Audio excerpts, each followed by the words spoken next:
these events, and we're involved at some level in all 5 of the Festiland events. It's roughly 45% of our operating budget.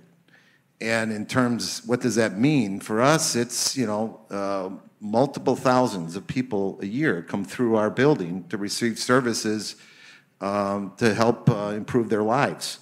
So for us, we think it's a win-win situation for us in that we're celebrating our place, gives people an opportunity to be a part of that, and a part of raising funds to support folks who, need a helping hand. Yeah, thanks, Gary. Patty, what do you think? And also, Vern, maybe you could, pop up after Patty. I know that the two of you have talked a lot to neighbors on listservs about the events going on at Breeze. So what are you guys hearing? Well, I would have to agree with Gary that I hear everything from soup to nuts. It's way too much. It's way too loud, to people who just love it. And one of the big changes in our neighborhood is that we've added a vast number of housing. I mean, we've grown in our neighborhood by about 50%. And a lot of the people who move here, they are moving here specifically, as Gary says, for place, because the Isthmus is downtown. The proximity to the Capitol and to work is fabulous. And then there's festivals and there's activity, there's things to do. And so it's attracting a lot of people who want to live here. There are a group of people who will come to any meeting and tell us that they don't like them. But I think there's a big majority of people who really enjoy living here, and the festivals are a piece of the fabric as to why they want to be here. As far as the number of events go, I mean, I think that it's a reasonable number. I think that every event certainly should continue to be vetted very thoroughly and rigorously, and I don't think that the city of Madison, really gets enough credit for how smart they are already about managing these events. It's not easy to balance these things, and I can speak, most precisely about our relationship with the city at Breeze Stevens Field. But I know that a lot of the same things that were concerns at Breeze were concerns with these other events happening around the community. We're not a festival grounds. We're a pretty multi-purpose facility. We hosted 197 events last year. I think 147 of those were athletic events, And so we have a lot of different things happening, the vast majority of which are athletic. Obviously, we have concerts. We do a lot of the things that, create some of the concern in the neighborhood. But I think to go back to the city, as we entered into the relationship with them, and, Patty Prime was a part of this discussion, Alder Zellers, Eric Knepp, the park superintendent, they were pretty smart at understanding the concerns, and they put us in a position where, on an annual basis, we were going to be required to get the kind of the blessing of the neighborhood association of what we were doing. And what it's done is it's really put a lot of pressure on us through pretty black and white means, kind of a contractual relationship that we have with the city that says if you don't do these 3 or 4 things that are in the lease to keep your neighborhood happy, you're going to put your future operation at Breeze Stevens Field in jeopardy. And so what that's done is it's, I love doing these things. I love interacting with the neighbors. It's kind of the way we've always run the Mallards. It's what we do. I feel like it's the only way to run a business is to be respectful and understand that your neighbors are going to define, any future potential success you might have.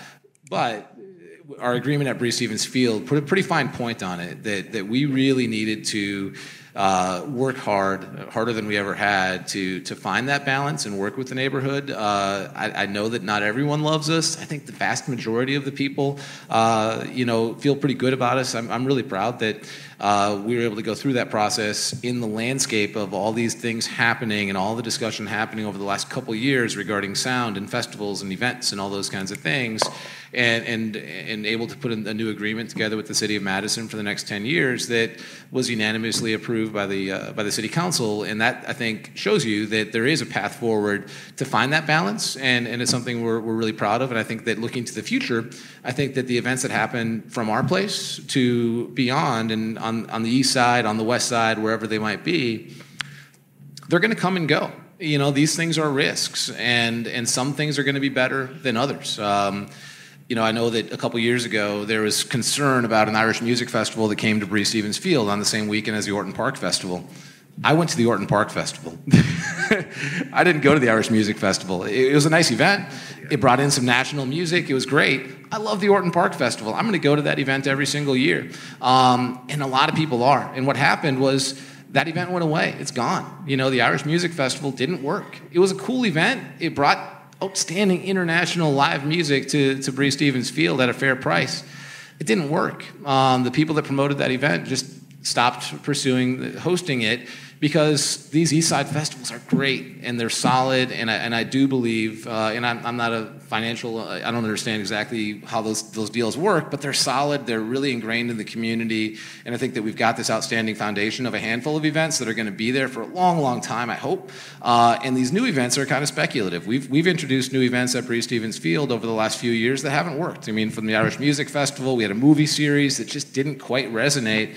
And those things are gone, and we're going to try new things and see what works. And I think that a responsible operator of a festival or of a venue or of a business, it's your obligation to figure out what the balance is and what's going to work for the fan base and for the customer base that you might have.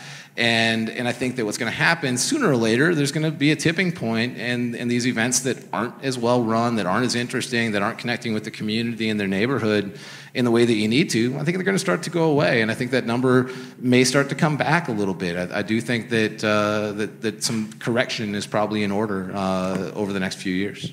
Yeah, and before we get to talking about sort of that tipping point, or kind of looking into what should be done regarding all of this, I wanted to talk about events that that happen or maybe should happen in other parts of the city. And so Barbara, you've been involved with Westfest, and this is happening over in Elver Park. And I want to ask you, what sort of benefits does an event like Westfest bring to the West Side neighborhoods? And what I guess what are you looking for in that event, and what could be done to sort of promote it and make it just as beloved and successful as some of these festivals that have gone on the Near East Side for quite some time?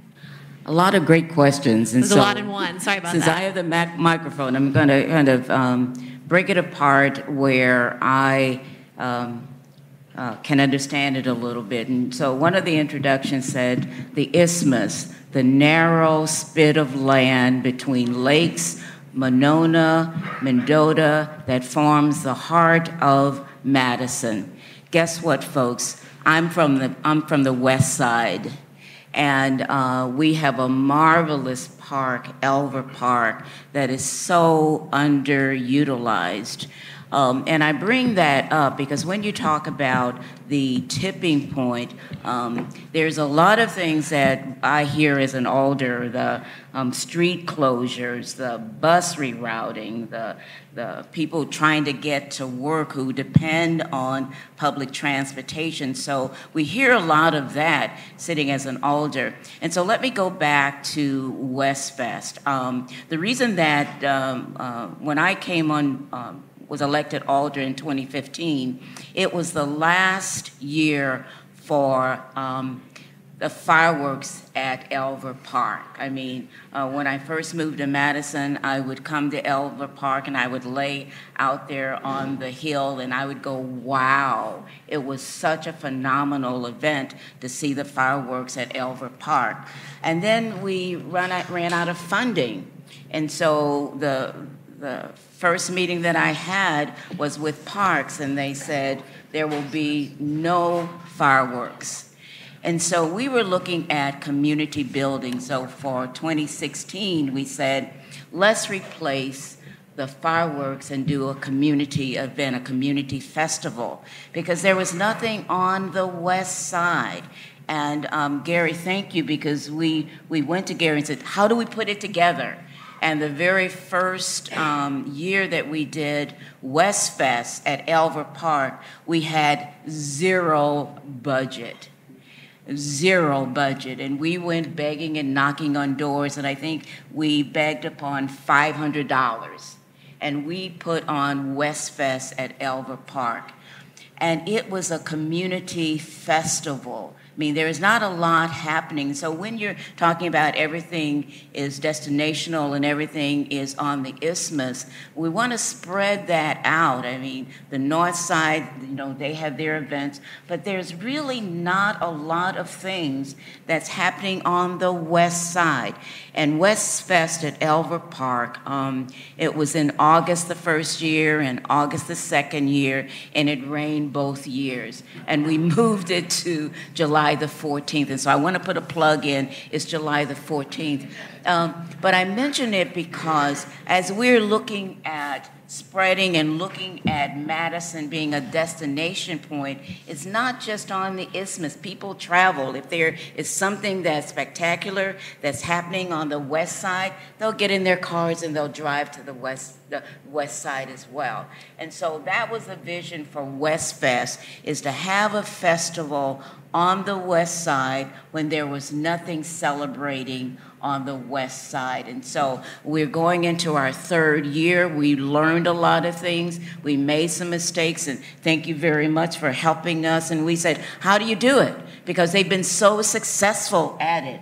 And they were very gracious to sit down with us and said, look at this, look at this, look at this. And so we're now into our third year. And we'd like to develop a west side destination point. And so all of the people who come down to the isthmus, come to the west side. We've got some stuff going on over there too. But I really want to make sure we're looking at what that tipping point is, because we want Madison to be a city that everybody can enjoy, not just on the isthmus. So to spread out that enjoyment and come out to the west side and other areas of the city to find out what we're doing on the other end of the city. And so West Fest is one of those ideas of community building. I did not realize there was so much diversity on the west side until we had West Fest. There were so many pockets and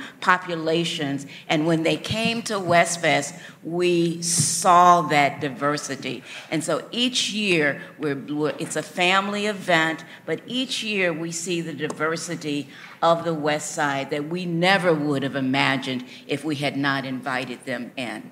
Thanks, Barbara. And I wanted to jump in here with actually a question from the audience. And that's also a plug. If you have more questions, fill out those note cards, or you can also tweet at the Cap Times too. But one of the questions here I think kind of ties into what we've been talking about. And so we've talked about these Festiland events on the east side, and Barbara, you talked about what would it mean to diversify that location. And so this question is, would diversifying festival event locations and sponsors bring more equity for other neighborhood groups that may struggle for money? So not sure who wants to take that one. I know, Gary, we've talked a lot about the fundraising aspect of these events, and you mentioned that 45% of the operating budget comes from events. Patty mentioned she's heard it all, soup to nuts, right? And so I'm going to second that. I've heard it all over and over and over. And folks, is the soups the people who are complaining, or are they the nuts? Who's ever complaining, I think I've sat down with them, but And most of the nuts, or if you want to prefer soups, most of those folks who will share their angst about various events, usually it's about the margins of the event, right? If you could just turn it down, if you could close an hour earlier, if you could reduce one of your days, yada, yada, yada. But most of those folks will say that the events on the east side bring great value to the community. They'll say that. They just sort of want the event their way. And they're going to express that to Kelly and to the alders, because we want it this way. I like Fête de Marquette, but by golly, why can't they just do one day instead of 4? That kind of stuff. So these good things happen. It celebrates place. It gives people an opportunity to participate in the life of the community. It provides another opportunity for people to experience something that's larger than life, these festivals. And I think they can be in all parts of Madison. So maybe, just maybe, we do have an inordinate amount of events in our neighborhood, but we should start looking at spreading the joy, if you will, and the value and the payback to other parts of the city. We can do it. I mean, why are I shouldn't say this because you're asking a question, but why are the fireworks back on the isthmus? That's a good question. And so my constituent said, what happened to the fireworks? I've never got an answer to that except that there was not a lot of money. But let me talk about community building and why that's so critical. District 1 is one of the most extreme districts. On our farthest west side, we have Hawks Landing and the golf course and all of that. And then on the other end of District 1, we have Park Edge, Park Ridge, a lot of mobility. And so in order to bring communities together, how do you bring communities together? You give them food, you give them entertainment, you give them a place to be. And so that place making is building community, and it's intentional, but people are coming together. I'm not trying to sing Kumbaya. We're not talking about that. But we're talking about bringing communities into a space where they get to know one another and there's relationship building. I would love to have the fireworks. My long-term goal is to get funders to say, we want to invest in the west side as well. We want to bring the fireworks back together. We want to spread out the activities related to making Madison the best place to live. And guess what? People from the west side, they come down to the isthmus. They look forward to walking through the streets and enjoying it. But we want you to come out to the west side as well. And we're hoping that some of the funders who are supporting the isthmus will take a look at the west side as well. And so within 5 years, and I hope it's less, that we get a chance to bring the fireworks back so people can spread all the placemaking for Madison could be not just on the isthmus, but to use to look at Madison as a whole. And so back to the fundraising aspect, I just wanted to ask you all if you're hearing from from neighbors or from your constituents, if there's sort of a tension between events in Madison that are fundraising for community organizations, such as Wilmar, and then other events that are for profit. Is there tension there? Is there a balance that needs to be rectified? You don't want Vern and I to go at it. No, there's no tension. Absolutely not. Madison is so generous. And so if we could do a festival on a small scale for $500, people were donating $25, people were donating $100, and this time we got $500. We just had to stay the course. And what our donors want to know, is this something that's just going to happen one day or 1 year and you're gone? But this is our 3rd year, and we're finding that people says, well, they are going to stick. They are committed to building community. And so we're getting those donations. And no, we're not competing, because it's another opportunity for people to say, I like community building. Madison is a very generous community, and if they see that you're community building and you're buying into their values and you're touching their values, that's what they're supporting for Westfest, is that you're tapping into their values of community building. I'd like to say too that I think we are seeing more events, or some events with the community building, like Barbara mentions. There is on the north side. Last year was the first Egan Park Festival, and I think it was great, and it was really nice to see something on the north side, to celebrate that area. And I know, it was the first time they did it, and it worked out really well for them, and I'm glad to see that. And I think, at Warner, obviously we have the Mallards, but we also have, like, Blues Picnic is starting, is going to be tomorrow, or Saturday? Yeah, sorry. Sorry. And there's a lot of run walks over there, and same with Elver. They have, we have Westfest now, which is great, and there's more run walks are going over there, and they're also, like the winter, Elver is, kind of our premier winter activity, and, there's a winter festival that goes there now, and they moved from the Isthmus out to Elver, so, little bit of transition. So I think that, emphasizing that what these events can do for the neighborhoods that they are in is a really good way to go about promoting other parts of the community, because you can make them fantastic. We have other really fantastic parts of Madison, and I think just kind of using the message that there's a great part of Madison that everybody should be aware of as well. And, I think that's important and should be done. I think it was 4, maybe 5 years ago, we got a call from the Human Resources Department over at Epic. Now, they weren't calling us to ask if we have subsidized childcare. Or, do you guys have a food pantry over there? And that wasn't the reason for the call. The call was, can we have some photos? Can we use photos from some of your events? Because we want to be able to use that to be able to help us recruit employees. Now, a lot of them are living on East Wash, I guess, but maybe those photos help. But they didn't ask about our programs and services. They asked about our events, which in some ways it helped Epic, and Epic helps Madison, right? At certainly great levels. And so the festivals, at least at that level, helped Epic, which helps Madison.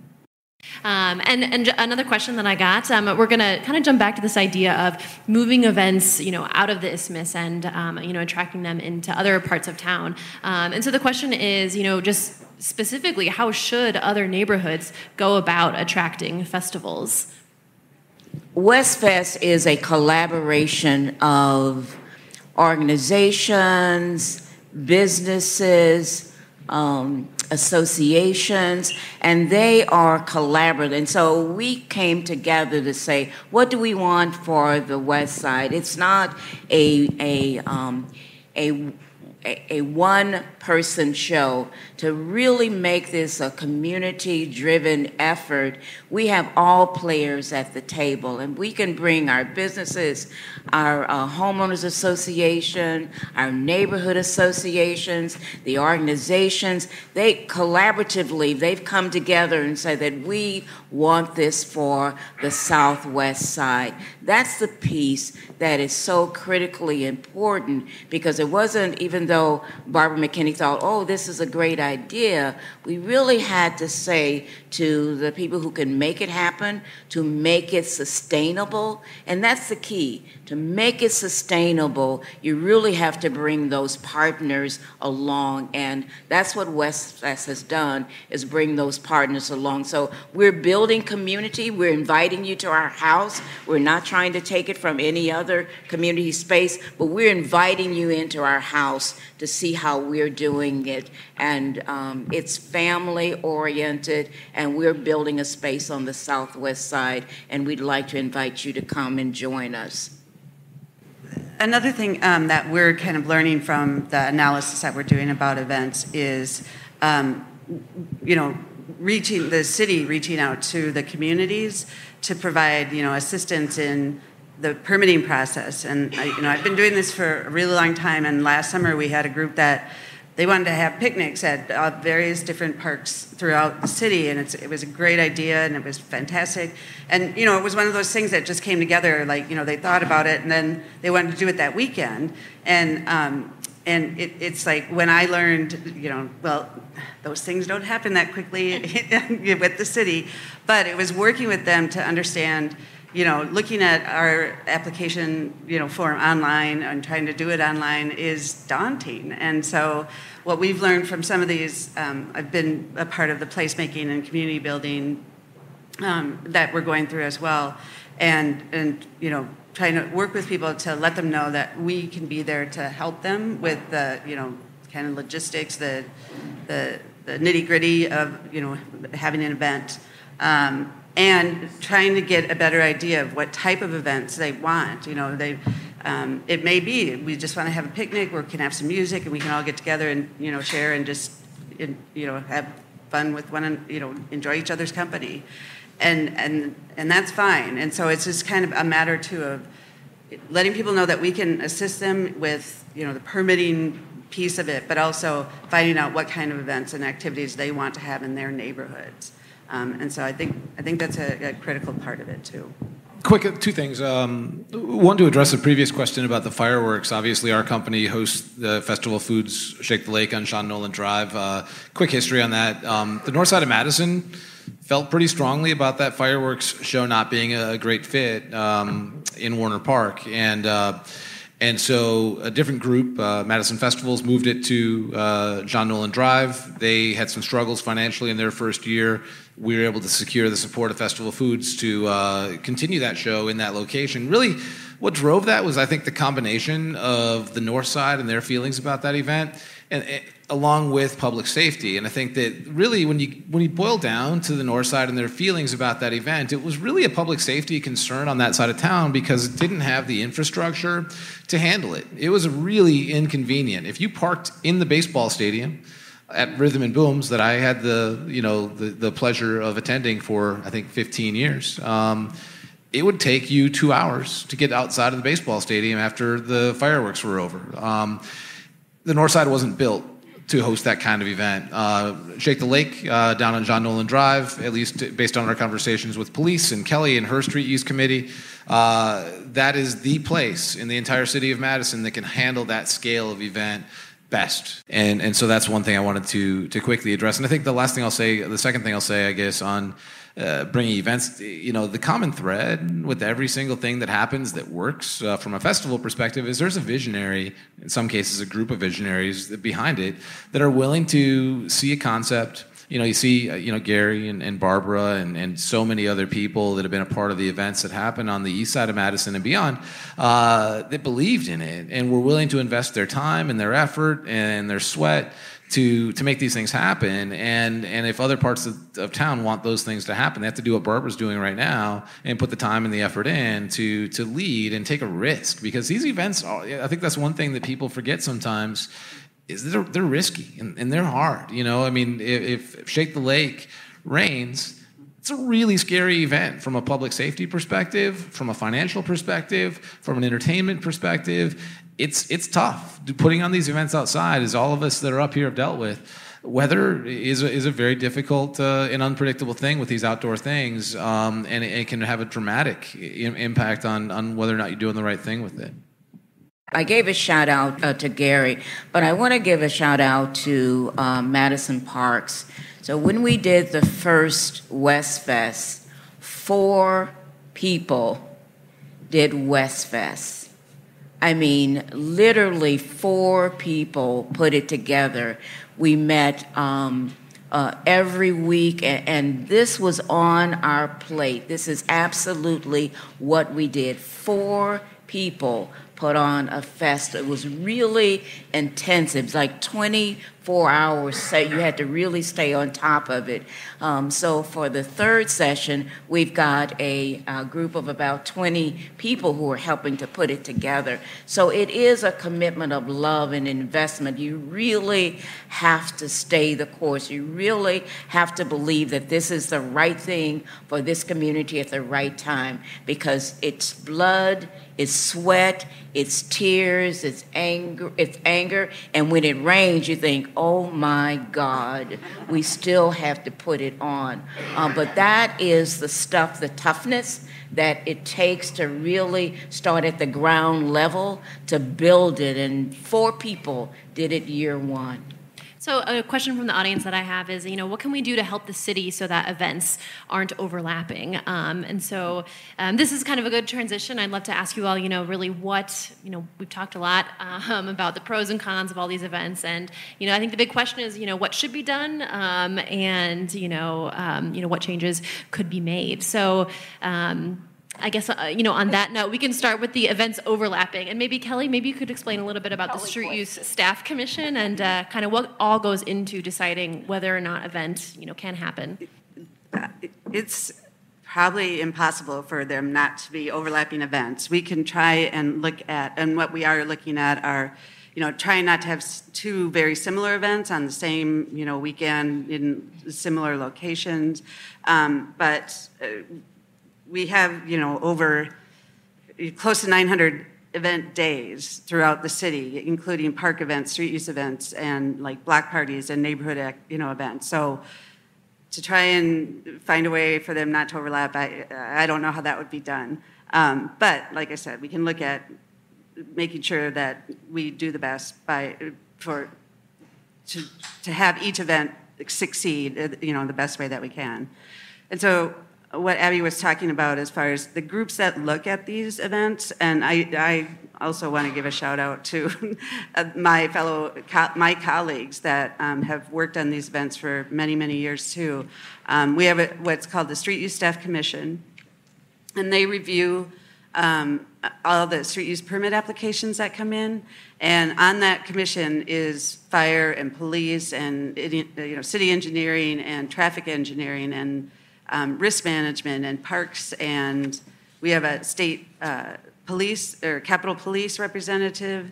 We have Metro. We have streets. We have vending coordinator, and so it's like all the agencies in the city that are affected by these events that take place outdoors are at the table at one time. I'm not saying there's communication with each, some of the groups, especially traffic engineering, police, and Metro, previous to the meetings usually, but the rest of them are all at the table so that we can, hopefully, kind of a one-stop shop, or, we have people come and say, we're thinking about doing this. What are your ideas, or, can that happen, or, so, and they're a great group of people. I was telling Gary this story just before, when we first got here. One of the first years that I was here, there was a young man who, came to my office and was talking about wanting to have a winter festival around the Capitol Square. And I was like, so you bring snow onto the streets of the Capitol you put snow on the streets, and he's like, well, yeah. And I was just like, oh, sure, you can come to a meeting. And, I was sure that there's no way that this would happen. But these guys, they sat there and they listened to what he was saying, and he had passion and commitment, and he really wanted to see this happen. And, they said, okay, what do you mean, how you bring the snow in? Where will you get it? What are you going to do at the end of the event? How, we want it down to, it has to be as it was when you came, and better if it had snowed before you came, so, and he was willing to do that. And so they approved it. So I think they work really hard to make things happen, but they also have to, consider how many police do we have available for that weekend, and when there's 6 events going on, and how many streets can we clutter up when, it's the peak of the construction season as well. So having all those people at the table and being able to review these applications is, it's really incredible, and I think it's a great example of city agencies working together to make, something really exciting happen. And it happens with our park commission as well. We have operations people, we have supervisors that look at the applications. If it's a new event, we ask them, what do you need to see for this? And then we propose that to the park commission, let them know what we think. And so similarly, there's a team of people who look at, these events and their proposals and say, this is how we can make it work best. And so I think, I'm proud of what city staff is able to do working together to, make these events happen. So I'd like to ask Kelly a question. I know that there's a lot of other cities, and you've looked at what other cities are doing, and I'm wondering if there's some lessons you've learned. We did. There was the first ever, which is kind of, and surprising, though, that it was the first ever with the special event, municipal special event summit in, that was for that. Yes, that was it. It was it. In Austin, Texas this year, and we went there, and it was really enlightening because there's just a lot of different ways that cities look at events, including like where they have them. We have a group that these people are working, their day jobs are in different agencies. There's a lot of cities that have special event office, and that's what the people who work at that office, that's what they do, is they, permit these events. But they go to the events, and they monitor and enforce for the events as well. And there's groups that have, Madison is actually pretty unique in that we do have public meetings for our events. We do have people come to our, people can come to the meeting. They're public, and where most cities, they were surprised that was the case with us. They were like, "Will you let people come to the meeting?" Well, yeah, But they were really good. They, like we are, about. You need to talk to your neighborhood. You need to understand what their concerns and issues are, and you need to address those in order for these events to go forward. There are cities that have moratoriums. I don't know if that's a really effective way, but there are cities that do that. There's cities that have. One of the things that we probably are going to look at is. There's a different type of permit that is used for like First Amendment items. So like protests and marches and rallies that happen, kind of they're more organic. And so how can we do that? Because we do want to know when these events are happening so we can be prepared and that we can have the resources to make sure that people stay safe. But, most of the time these are not organized groups. They don't have money and they have a cause that they want people to know about and be aware of, and that's what our First Amendment is for, is to allow for that type of thing to take place on public property. So that was a really good thing that we learned from that conference, and that I hope we do incorporate. So it was very eye-opening, but it was also kind of like we're doing a pretty good job too, So it was nice to get that feedback too. When on the idea of a moratorium, I know a couple neighborhood associations in town have expressed support for that, and I'm curious. Gary, I know we talked about that, and Patty, I think we touched on that as well. But be curious what you all think about a moratorium. What purpose you think that might serve? That's a tough question. I'd be interested in learning more about the results of the analysis that the city's doing. My understanding is the city resources are getting stretched pretty thin as far as like additional festivals that maybe involve street closures or involve police or transit and really have an impact on other people in the city, whether they're attending the festival or not. It might be worthwhile to just maybe by moratorium you mean let's not add new things that are large. Because and just kind of see what the city can handle, and maybe there's some ways that they could grow again, or maybe they'd want to spread it out more. On the other hand, I do think a lot of the small events, the neighborhood events that are, I do know the city changed the permitting process a few years ago and really made it so much easier for small groups, small neighborhood events, of a few hundred people, to make those easy to do, and they really made it helpful. Whereas before it felt like there was one price for everybody, and it was kind of it was harder to really get to know your neighbors in that respect. So I wouldn't be against a moratorium if it was. The idea was to get more information before we made additional changes for the large events.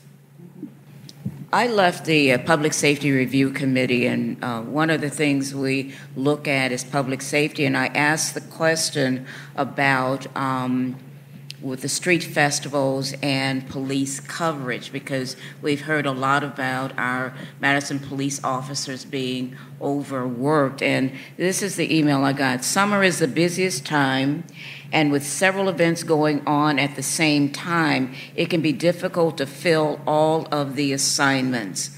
And so at Westfest, and we wanted police coverage, we could not get the two officers or the three officers that we wanted to cover Westfest because we could only get one, because there were so many things going on simultaneously, and police officers were already committed. And so that's one of the things when we look at it, we look at not only the capacity, but we're also looking at police coverage, and it depends upon how large the event is, and there's a lot of factors that's involved in that, and that you can speak to that. But how that impacted Westfest is that we could only get one police officer because there were so many things that were scheduled for that day. That's what we could get. And so we have to begin to look at how thinly we're spread, because things happen. I mean, and one of the things about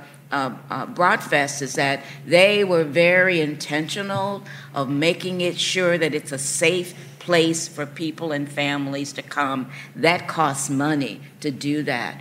And so when we're looking at moratoriums, or however we're looking at spreading festivals around, we have to be really mindful is that we have a police force that's already overworked, and it goes on the board. This is extra duty for them too. So we have to really evaluate it over the broad spectrum of what we want to accomplish and how we want to get there.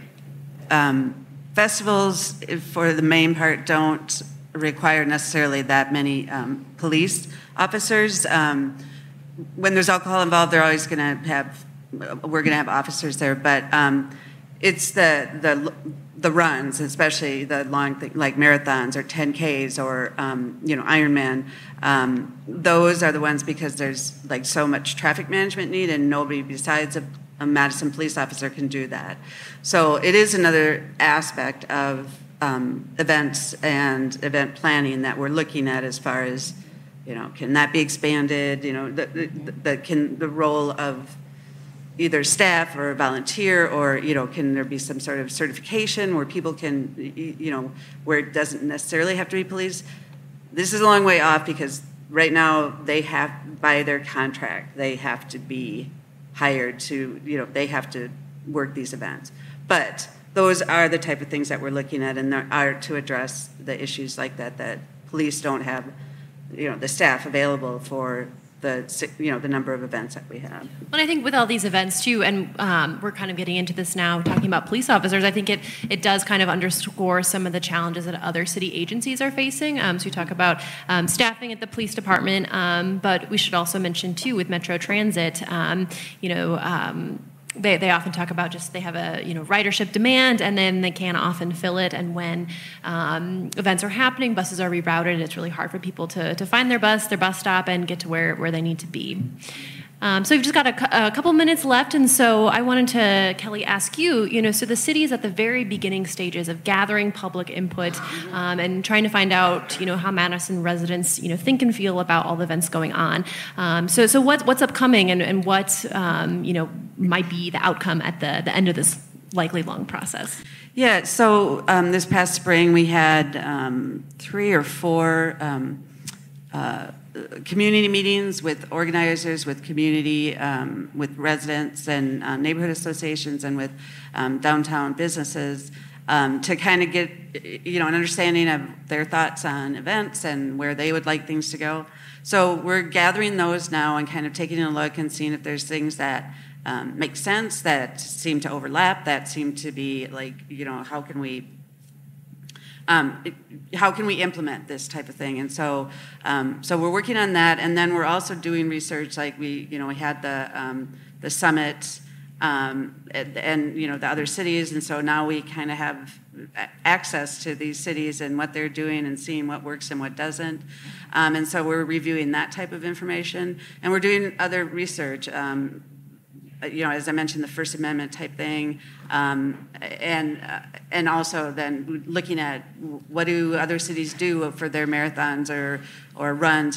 How do they, can another system besides having officers at the intersections, can something else besides that work?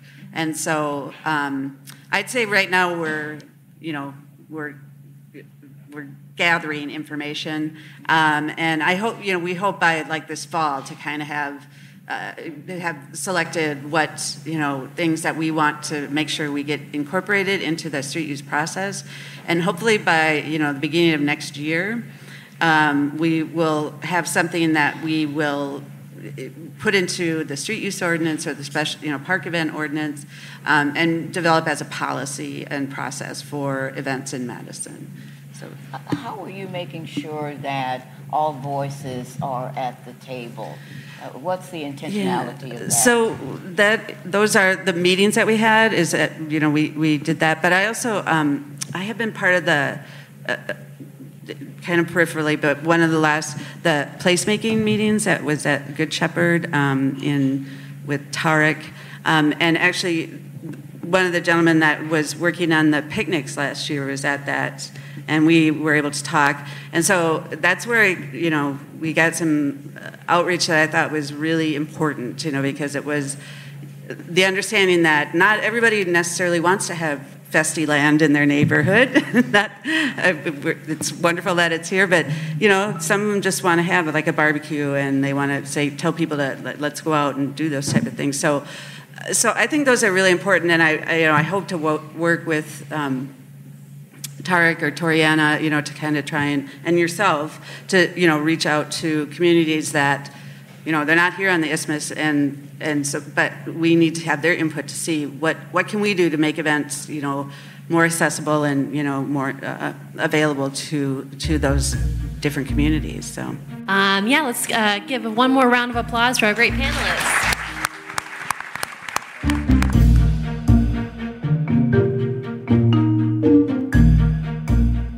Thank you for listening to Cap Times Talks. We release new episodes every month or so, but in the meantime, be sure to check out our other podcasts like The Corner Table, a show about food and drink in Madison, or a brand new show that we're calling Madsplainers, which breaks down the intricacies of local government. I host that one, along with Abby, who you just heard hosting this talk, and our Metro reporter, Lisa Speckard-Pask. Be sure to subscribe to Cap Times Talks on iTunes or anywhere else you find podcasts, and be sure to leave us a rating or a review. I'm Eric Lawrenson, and thanks again for listening.